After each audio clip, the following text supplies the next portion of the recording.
Well, just at a time, as we've seen, where gas prices are going through the roof, natural gas, home heating oil, you name it, we're seeing that the policies of this administration are making things worse, not better, for hardworking American families.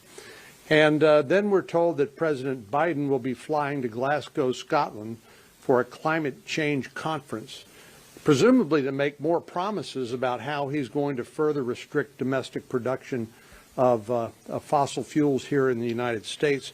Presumably he's going to say, well, we're going to move to more electric vehicles, for example. But I really want to ask people like President Biden from time to time, where do you think electricity comes from? That wall socket over there? Well, it comes from natural gas, it comes from coal, it comes from nuclear power, and it comes from hydro in appropriate circumstances.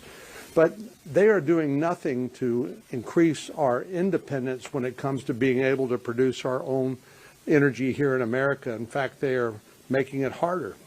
They're picking winners and losers. In Europe, they said, sure, the Nord Stream 2 pipeline is just fine. Mr. Putin was happy with that, while he shuts down the Keystone XL pipeline here, making it harder and harder to drill for and to produce more energy here at home. And you've seen the inflation and what the impact of higher prices are having here. Europe is going to have some of the highest electricity costs in recent history. Why? Because they've outlawed nuclear power. They no longer use coal. Meanwhile, I assume China was going to step up and make a commitment, another commitment that they will not keep. They are producing more coal-fired power plant electricity than any other country in the world. They're responsible for 28% of the world's emissions.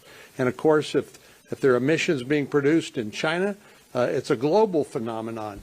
And so it doesn't make any difference what we do to ourselves to restrain our production here if China is going to continue to break its promises and commitments, as will Russia, as will other countries around the world. So we need more affordable and more available energy here at home. It'll produce more jobs. It'll help bring down the prices, and I think make the world less dependent on countries like Saudi Arabia and Russia for our most basic energy needs. Looks like Senator Sullivan.